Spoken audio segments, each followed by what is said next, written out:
Ben, l'affaire qui est vraiment intéressante, je n'ai jamais écouté les épisodes de notre saison. Au début, là, je te dirais, les 2 premières semaines, toute la gang de la saison 2, on virait fou de les voir dans notre maison.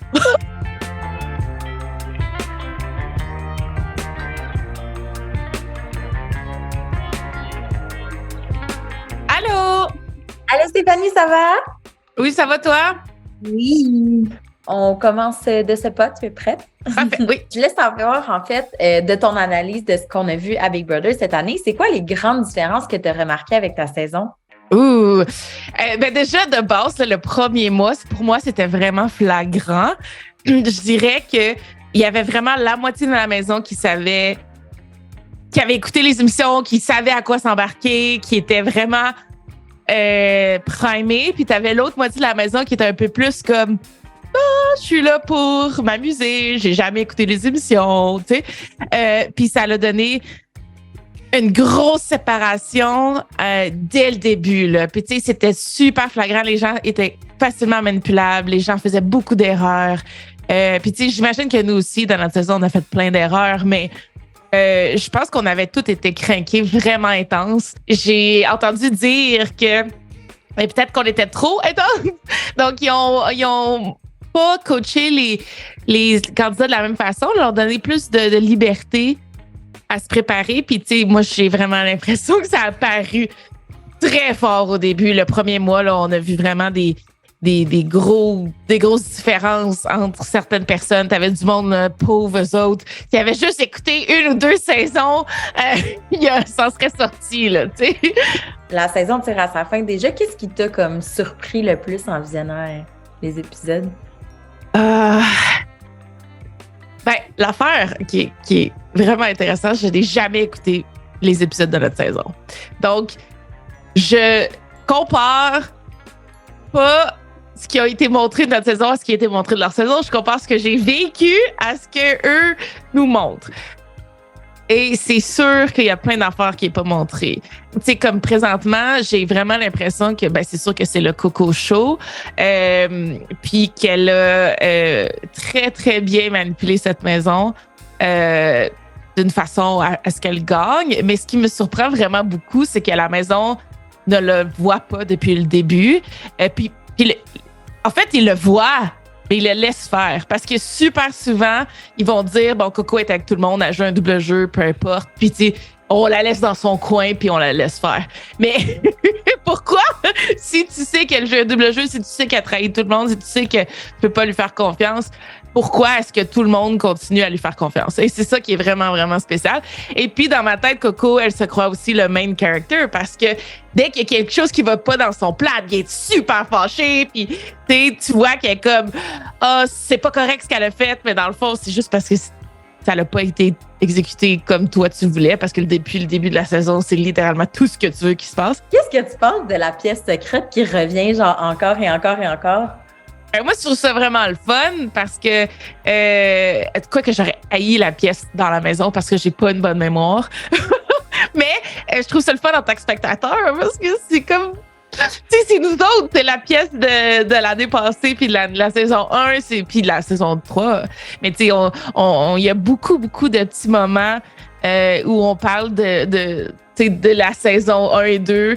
Puis ça, je trouve ça vraiment le fun parce qu'il y a une affaire qui est vraiment difficile en tant qu'ancien candidat, là, c'est au début, là, je te dirais, les 2 premières semaines, toute la gang de la saison 2, on virait fou de les voir dans notre maison.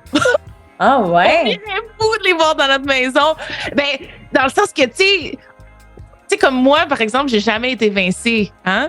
Fait que je les voyais, tu sais, dormir dans, tu sais, je vais exagérer, là, dans nos lits, manger nos affaires, avoir une routine dans nos trucs. Puis, tu sais, c'est tellement difficile. Puis là, moi, je me disais, je ferais des alliances avec telle personne. Puis là, t'es dans la maison avec eux. Moi, là, on sait à quelle heure il y avait des mises en danger. On sait quand les gens jouent au veto. On sait quand quelqu'un sort.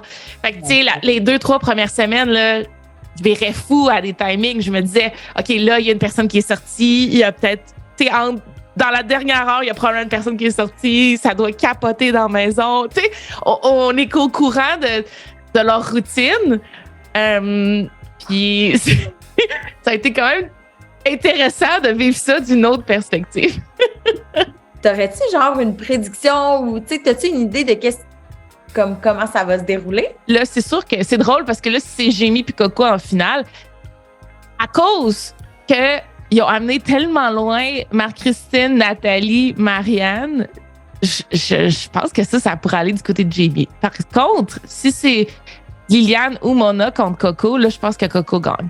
Mais bon, on sait pas ce qui s'est passé. Puis en plus, on sait pas comment les gens vont recevoir les émissions. Hein. Il y en a qui sont des super bonnes personnes, mais qui prennent vraiment pas bien la trahison.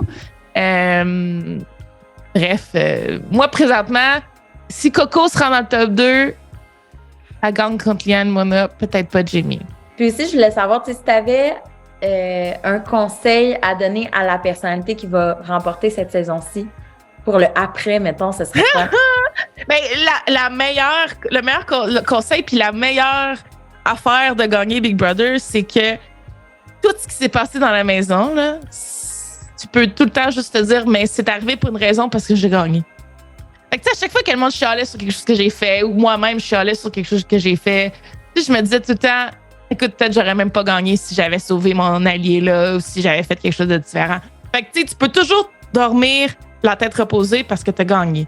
Moi, j'ai pas écouté les émissions, puis j'adore tous les candidats encore à 100%. Donc, peut-être que je donne comme conseil de regarder les émissions peut-être comme 3-4 mois plus tard, de se donner mais ça, c'est pour tout le monde qui est resté dans le dernier mois, là, de se donner du temps à genre ne pas être correct en dehors de la maison. C'est vraiment un syndrome de Stockholm / laboratoire scientifique. Okay? On accepte de vivre ça, mais ce qu'on vit, c'est complètement capoté. Quand on le regarde à la maison, c'est vraiment plus facile que quand on est assis dans le salon de Big Brother. Donc, quand tu sors, tu as de la misère à être connecté avec tous les humains que tu rencontres parce qu'ils n'ont pas vécu ce que tu viens de vivre, puis ils ne pourront jamais le vivre, puis c'est correct. Fait que donne-toi du temps de genre revenir à la normale. Il y en a que ça se fait en 2 jours. Moi, ça a pris quand même 1 à 2 mois. Puis encore aujourd'hui, des fois, je me dis, j'ai le goût de retourner dans la maison pour avoir le sentiment que j'étais dans la maison. Tu sais, ça fait 1 an. Là. Fait que donnez-vous du temps, puis soyez indulgents avec vous. Là. Si ça va pas bien, c'est pas grave. Très cool, très cool. Ben écoute, moi, ça l'a fait le tour. Pour vrai, c'était super enrichissant comme entrevue. Merci beaucoup pour ton temps. Merci de m'avoir choisi pour faire cette entrevue. J'étais super contente quand mon agent m'a dit ça. J'étais comme oui. Je veux parler de Big Brother tout le temps. Ben, clairement, qui d'autre j'aurais pu choisir? Tu étais comme la meilleure personne placée pour parler de ça à ce moment-là. Merci. Merci pour ton écoute. Si tu as aimé la vidéo, on t'invite à t'abonner et à aimer la chaîne de Narcity pour plus de bon contenu dans ton écran.